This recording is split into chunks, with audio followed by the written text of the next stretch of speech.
mucha, esto es Guate en Cápsula y hoy estamos vestidos de gala porque finalmente, y como les mencioné en la cápsula anterior por si no la han visto, hoy vamos a estar comenzando de lleno la conquista de Guatemala. Así que nada, quédense para verlo. Vamos allá. Ahora, como les he mencionado en hechos anteriores de la conquista, sí que tenemos muchísima más información y he recabado distintas fuentes para condensar lo más posible y darles la mayor cantidad de detalles posibles. Entonces vamos a ir pedacito por pedacito, ¿ok? Estos son los primeros eventos que pasan y de los cuales les voy a comentar desde que Pedro Alvarado parte de Tenochtitlan y llega a Chetulul, donde hace su primera batalla y la conquista, ¿no? Bueno, vamos a comenzar mencionando el hecho de que Pedro de Alvarado sale de Tenochtitlan el 13 de febrero de 1524 con un ejército del cual se estiman, no tenemos una cifra exacta por lo que comenté en la anterior cápsula, de que en los documentos coloniales no se usaba en el español cifras para describir números exactos. Entonces, en total se estima que eran alrededor de 10,000 soldados los que iban acompañando a Alvarado. Cabe recalcar que la mayor parte de estos soldados no eran españoles, eran indígenas tlaxcaltecas que habían sido enviados por Cortés junto con Alvarado. También, como platicamos en la cápsula anterior, si no lo vieron, Cortés en esta época de la conquista, sobre todo al inicio, era el jefe de Alvarado, básicamente porque Alvarado originalmente era un capitán de Cortés y a él es al que lo envían y Cortés lo nombra para ser el conquistador de Guatemala, pero básicamente seguía bajo sus órdenes en este tiempo. Entonces, tenemos que Alvarado sale el 13 de febrero de 1524 y cruza la frontera con Soconusco hasta llegar a territorio quiché. Ahora vamos a platicar acerca de los objetivos que tenía Alvarado. Aquí realmente no tenemos registros fehacientes de lo que les voy a contar, por lo cual tómenlo con un grano de sal, investiguen por su cuenta, pero tras la leída que me di y la comparación de varias fuentes y varios autores, lo que se cree es que la alianza de los Cachiquel se concreta en la primera reunión que tienen en 1522. Por eso es que Alvarado decide primero tomar a los quiché como su primer pueblo que conquistar. Yo creo esto por dos razones que les voy a comentar. Primero, porque no creo que los cachiquel hayan llevado un tributo hacia Cortés sin la intención de obtener nada a cambio, ¿no? Les digo, la gente del altiplano no era tonta, sobre todo los cachiquel no eran tontos y se habían acercado a Cortés de una manera amigable, primero para proponerle una alianza, en mi opinión, porque no creo que solo fueran a la frontera con Soconusco hacia Tuxpan para hablar con Cortés y solo pedirles disculpas. A mí se me hace eso un hecho histórico que no tiene mucha coherencia, ¿no? Por lo cual yo creo que ahí es donde se empieza la alianza de los cachiquel. Y segundo, porque los quiché no eran el único pueblo que habitaba el altiplano de Guatemala. Como vimos en el contexto sociopolítico, en la cápsula que les voy a dejar aquí arriba, los quiché, para el tiempo en el que Pedro de Alvarado llega a Guatemala, ya no eran el señorío más poderoso del altiplano de Guatemala. O sea, altiplano me refiero a la frontera, ¿no? Estamos viendo el territorio que tenemos con México ahí. Ahí estaban concentrados estos pueblos y estos eran los que yo llamo, los que se llaman los pueblos del altiplano, ¿no? La confederación más poderosa eran los MAM en ese tiempo. Por lo cual, a mí se me hace cuanto menos curioso que el primer pueblo que Pedro de Alvarado decide tomar no sea la confederación más poderosa en ese tiempo, que eran los MAM, sino los quiché. Por lo cual, yo asumo que fue un trato, ¿no?, que hicieron los cachiquel con Pedro de Alvarado, que le dijeron, mira, si vas a incursionar en nuestro territorio, primero ataca a nuestros enemigos, ¿no? Porque como comentamos en esa cápsula que les menciono, los cachiquel y los quiché eran enemigos, pero enemigos eran, se odiaban a muerte, no, ¿Eso es todo? no se soportaban y para los cachiquel eran considerados su enemigo más fuerte, ¿no? Tenían conflictos con otros pueblos dentro de la región, pero los que eran más persistentes y los que más problemas les daban eran los quiché. Entonces, para esto, los objetivos de la conquista para Pedro de Alvarado eran bastante claros. Lo que quería era llegar hacia Cumarcaj o Ultatlán, como se menciona en las cartas que el mismo Pedro de Alvarado escribe. Como comentamos en esa cápsula anterior también, Ultatlán era el nombre náhuatl que se les dio a los conquistadores de la ciudad Cumarcaj, la capital del reino quiché, básicamente. Entonces el objetivo era claro, llegar hacia Cumarcaj y hacer que el imperio quiché cayera bajo el dominio español. Ahora vamos a comentar de los primeros hechos que pasan. Pedro Alvarado incursiona, pasa la frontera con Soconuzo y empieza a adentrarse dentro del territorio quiché. Para esto, vamos a ver que, como les digo y les repito, y quiero que esto quede muy claro, los pueblos del altiplano no eran tontos, por lo cual, a sabiendas de que los tachiquel se habían reunido con los conquistadores, los que habían derrotado a las civilizaciones de México, los quiché, muy astutamente, ya estaban esperando a Pedro de Alvarado. ¡Qué macizo! Otra de las cuestiones que se tiene muy mal entendida acerca de este periodo en la historia de Guatemala es que la conquista agarró desprevenida a los pueblos del altiplano guatemalteco o a los pueblos en general de la región, cuando la verdad es que no es así. En la cápsula anterior también platicamos acerca de estos lienzos que existían que también fungían como noticieros. Aunque no lo crean, las noticias viajaban en forma de íconos. Aquí se narraban conquistas, batallas, derrotas, etcétera. Y para este punto, los pueblos de la región guatemalteca ya sabían de todo lo que había pasado en México y se las olían. Se olían que los próximos iban a ser ellos. Por lo cual, los quichés ya estaban esperando a Pedro de Alvarado tras enterarse de que sus enemigos, los tachiquel, se habían reunido con el conquistador. Por lo cual, en esta crónica se narra que Pedro de Alvarado se encuentra con 3 espías. Eso no me lo esperaba. Básicamente, ellos estaban situados en una región, ¿no? No se especifica bien dónde, pero estaban descansando, ¿no? Y se dan cuenta de que hay 3 personas que los están observando. Pedro Alvarado, obviamente sospechando, los captura y los interroga, ¿no? Les dice que qué estaban haciendo allí. Y obviamente, pues ellos no le iban a decir que realmente lo estaban espiando, pero le comentan que básicamente ellos iban a recolectar miel y que por eso estaban en esa zona. Alvarado no se traga el cuento, los amenaza y los libera para que vayan hacia su capital y le avisen a sus reyes.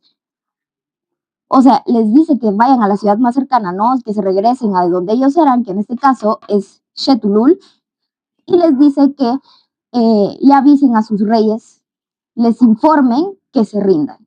Y aquí vamos a hablar de algo muy importante que va a ser mencionado a lo largo de toda la conquista, así que esto apréndanselo muy bien porque no lo voy a estar repitiendo cada que mencione este término. Básicamente les dan el requerimiento a estos 3 espías que agarran, le dan el requerimiento y los mandan a dárselo a sus reyes, a entregarles el mensaje. ¿Qué era el requerimiento? Se estarán preguntando ustedes. Bueno, el requerimiento era un documento traducido a las lenguas del altiplano guatemalteco, ¿no? De estos pueblos, que básicamente narraba la historia del dios cristiano y aparte narraba la historia de la corona española. Y les decía que se rindieran pacíficamente y que juraran lealtad a la corona y a Dios mismo, ¿no? Bueno, eso era básicamente el requerimiento. Era un papelito que se leía en voz alta antes de tomar acciones violentas contra la población indígena. Se les decía básicamente que se rindieran en paz y que aceptaran básicamente ser conquistados y estar bajo el dominio español. Por lo cual, agarra a estos 3 espías, les da el requerimiento y les dice que se lo entreguen a sus reyes. Bueno, ahora vamos a adentrarnos un poco más en este tema que les comento sobre que los quiché ya estaban esperando a Pedro Alvarado. Aquí vamos a profundizar un poco más acerca de cómo de conscientes eran los quiché de que iba a haber un enfrentamiento con los conquistadores españoles.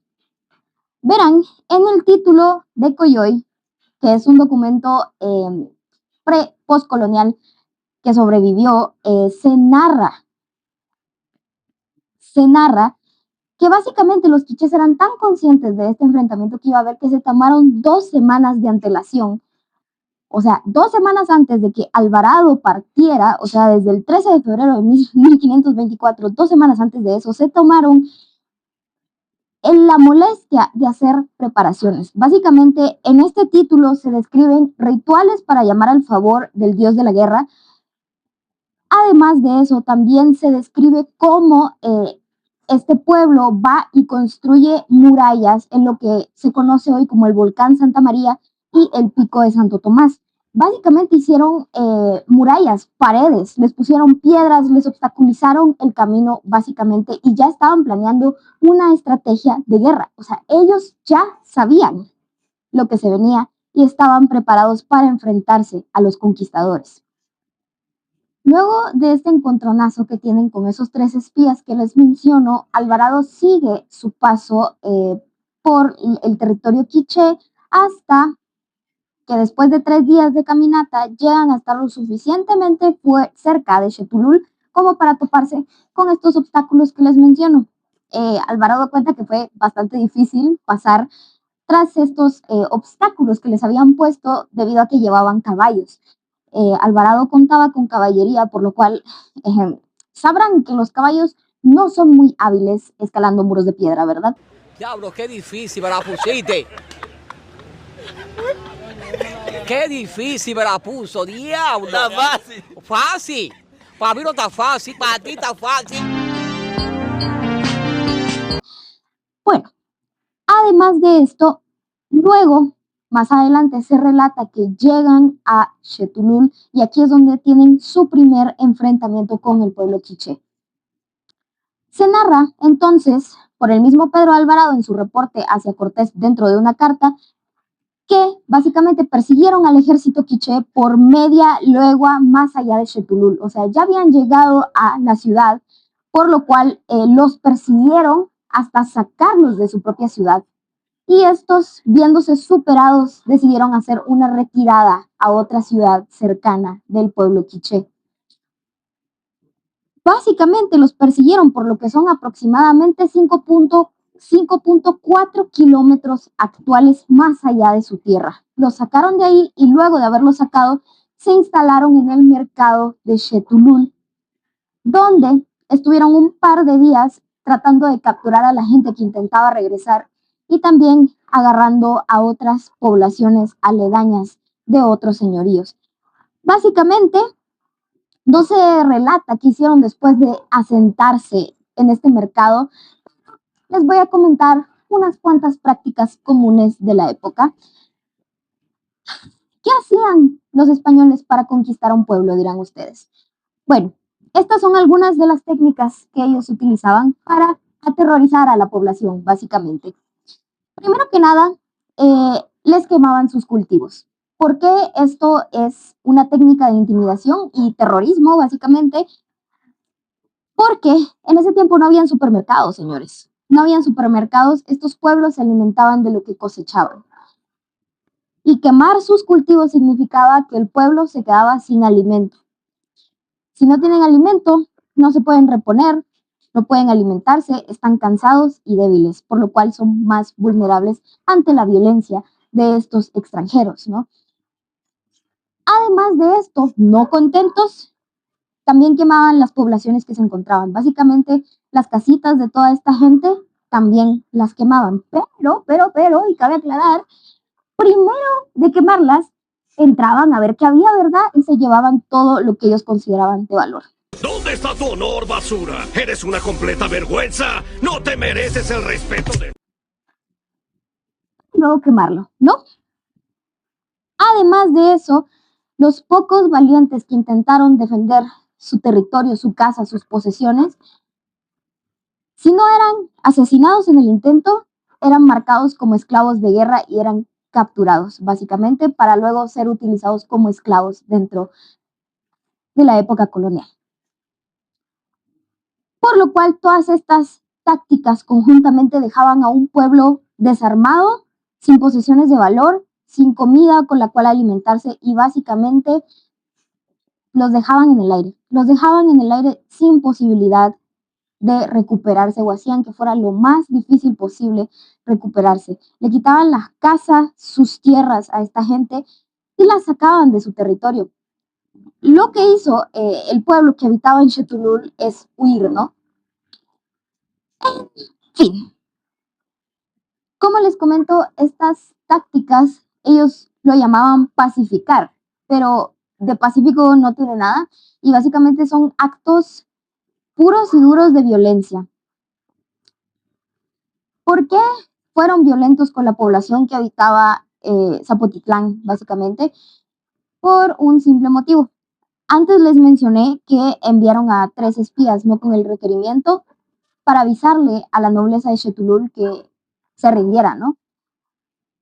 Obviamente, este requerimiento no fue escuchado por los reyes de Zapotitlán y honestamente no los culpo. O sea, ¿quién no defendería su tierra, su hogar y su soberanía ante un invasor extranjero, no?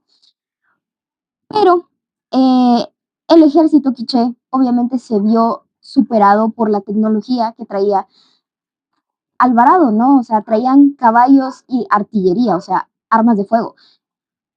En este tiempo no existía nada remotamente similar, por lo cual obviamente se vieron superados.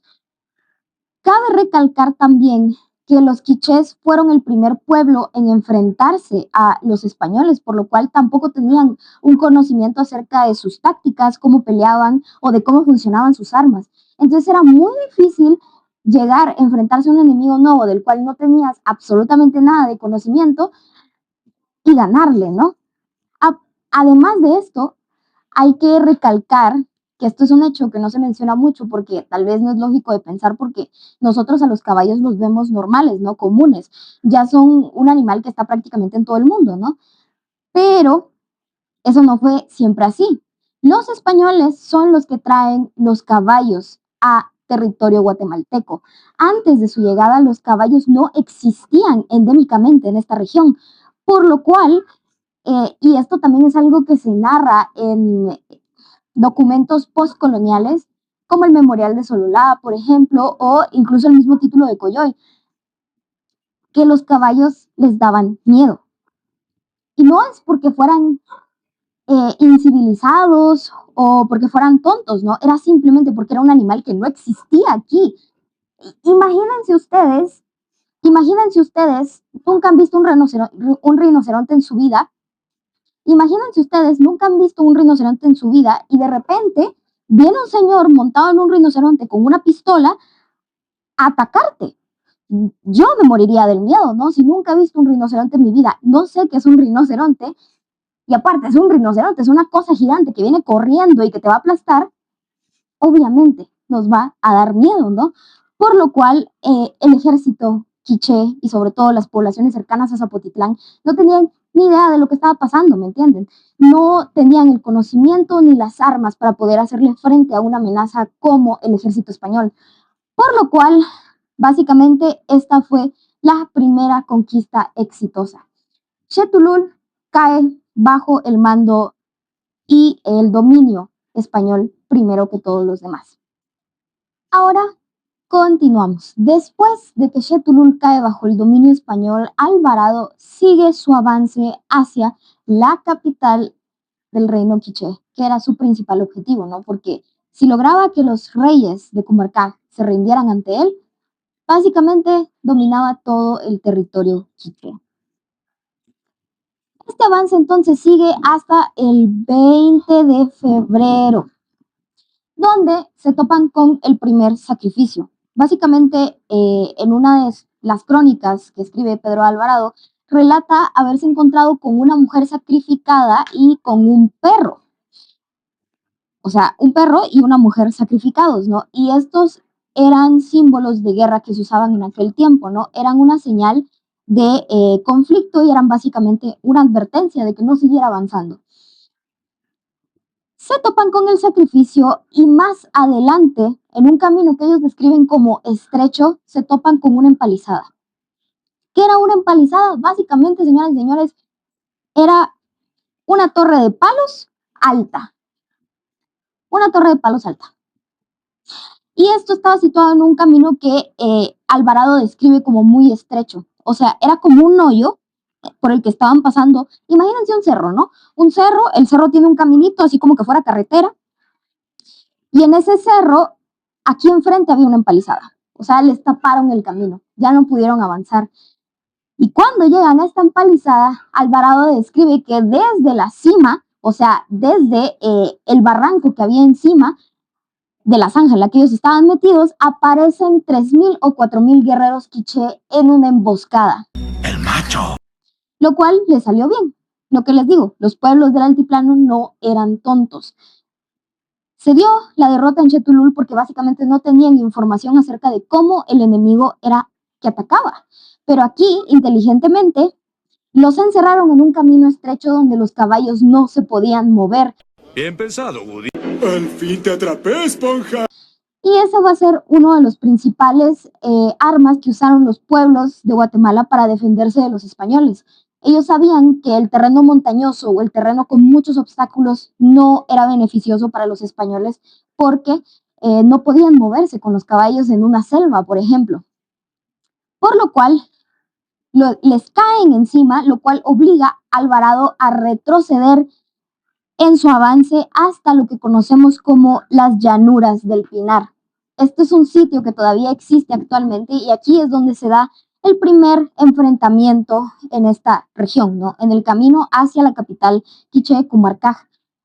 Aquí se da el primer enfrentamiento que dura varios días. Básicamente aquí empiezan a pelear en estas llanuras en varios asaltos, donde los quichés, otra vez lamentablemente, fueron superados. Gracias a que fueron superados por la artillería que traía Alvarado, ¿no? Las armas de fuego, el ejército quiché se ve obligado a huir lo que son 2 leguas o lo que es hoy aproximadamente 4.2 kilómetros más allá. O sea, estamos hablando, estaban aquí las llanuras y ellos se alejan hacia lo que hoy es un cerro.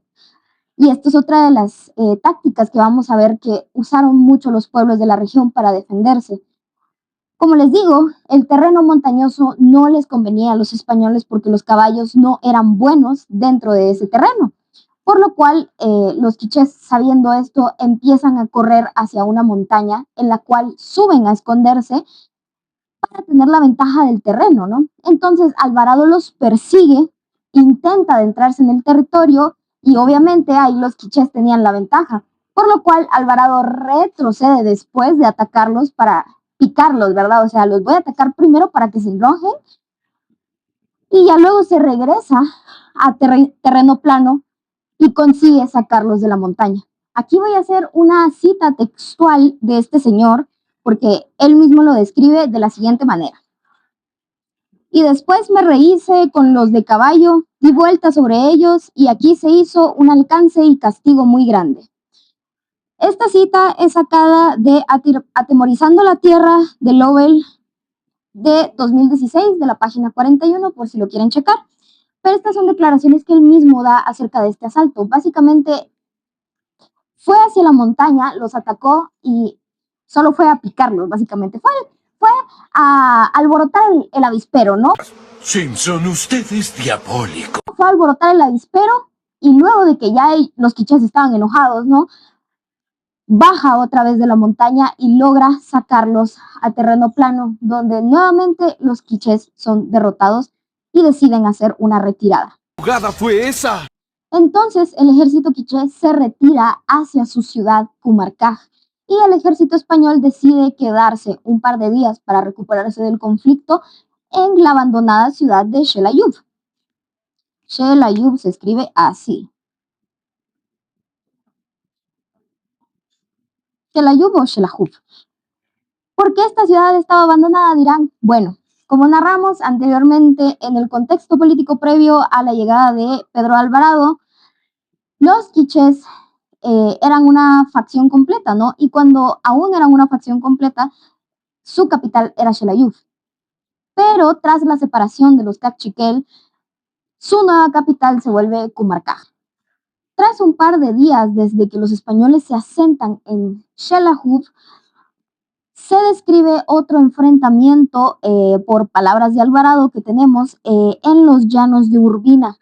Aquí se describe, o bueno, tenemos la descripción del mismo Alvarado, ¿no? Que nos dice que en este enfrentamiento los quichés trajeron más gente, trajeron más guerreros, por lo cual el conquistador vio una situación bastante difícil porque los superaban en números, o sea, superaban en números al ejército español en ese momento, por lo cual tuvo que usar literalmente todos sus recursos. Él describe, ¿no?, que fue obligado a usar toda su artillería y toda su caballería para hacerles frente a esta cantidad masiva de gente que lo estaba enfrentando, ¿no? ¿Qué? ¿Estás retándome? ¿Quieres que me ponga rudo?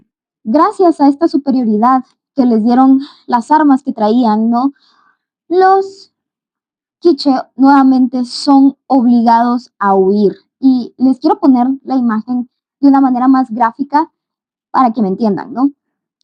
Alvarado describe que tras ellos ver que son superados nuevamente, empiezan la huida, ¿no? Y Alvarado, no contento, no los deja huir, sino que los persigue 2 leguas y media, lo que hoy serían aproximadamente 8.4 kilómetros.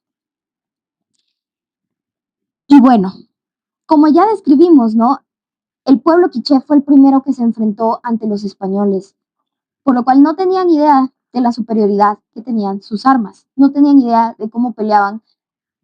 Y nuevamente les digo, el terror que les causó ver armas que escupían fuego y ver caballos y lo que un jinete traía a su paso, que era básicamente la muerte de los que ellos consideraban sus seres queridos, gente que los acompañó, que los vio crecer,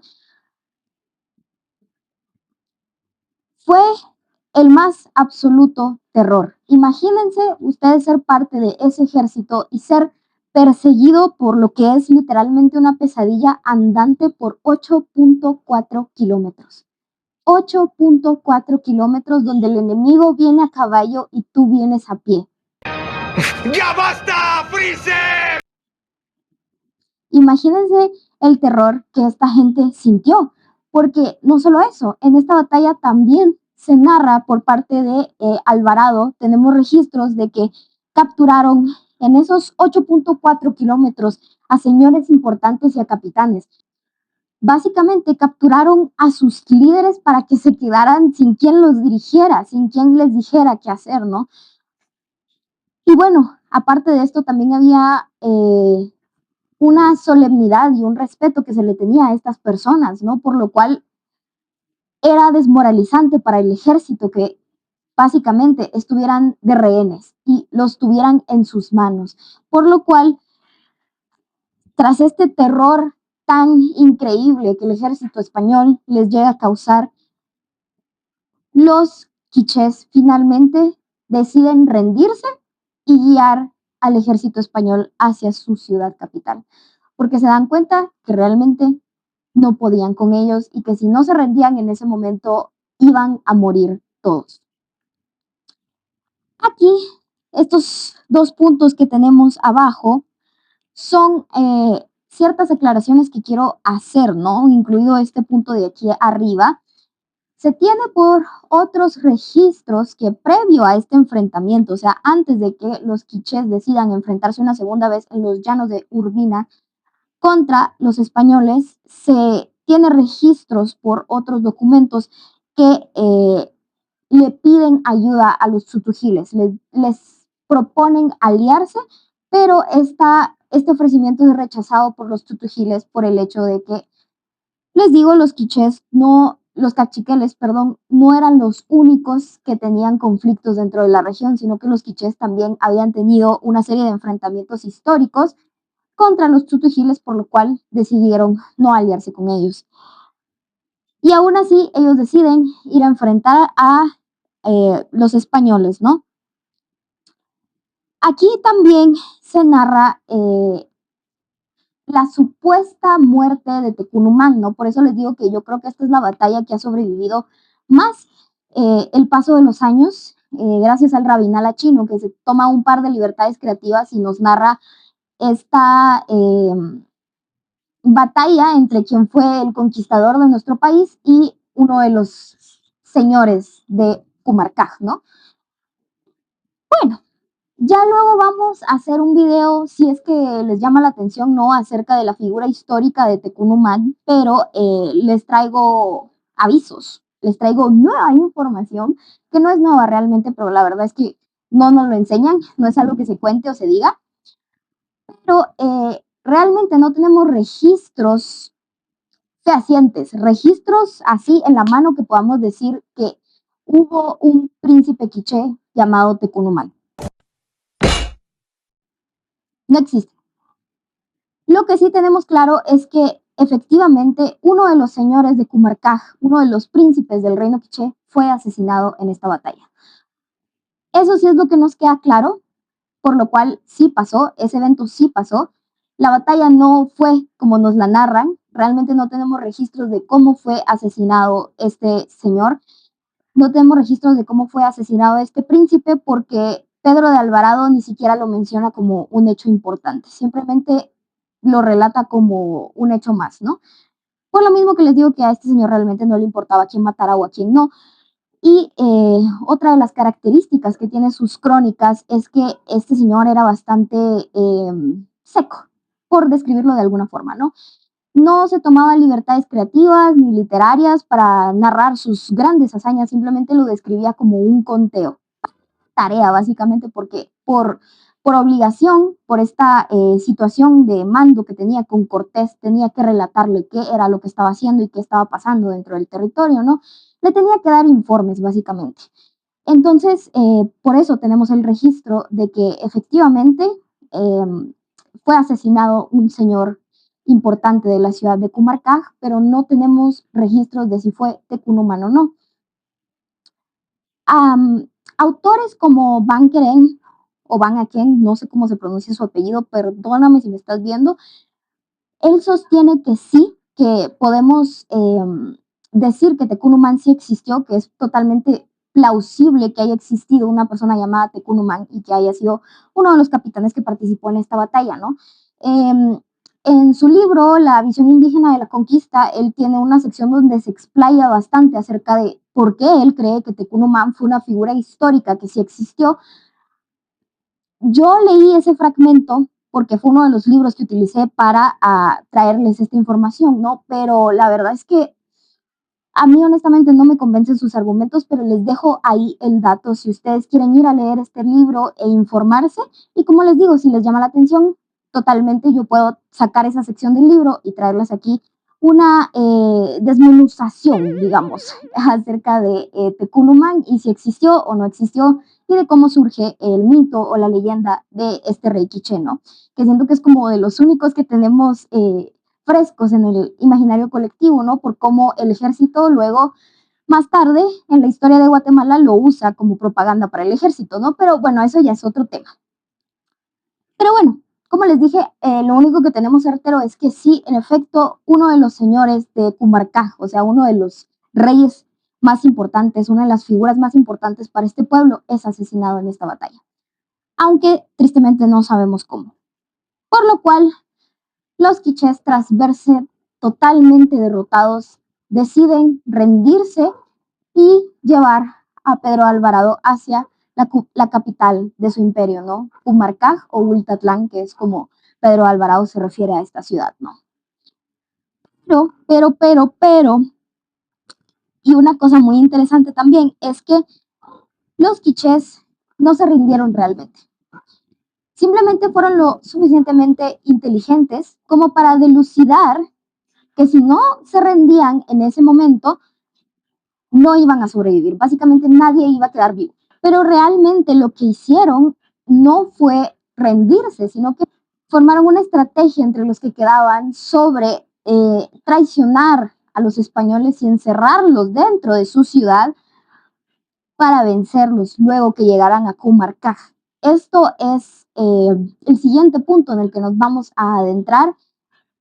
Y aquí es donde sucede uno de los acontecimientos más sangrientos y horribles, en mi opinión, de toda la conquista de Guatemala. Como les digo, parte a la que llegaban, parte donde usaban estas técnicas que yo mencioné en la anterior sección, ¿no? Dejaban a los pueblos sin cultivos, les saqueaban sus casas, les quemaban sus pertenencias, los esclavizaban y los asesinaban, ¿no? Entre otras muchas violencias, ¿no? Porque pues no podemos descartar el hecho de que había personas especialmente crueles, ¿no? Que disfrutaban de hacer sufrir a los demás, ¿no?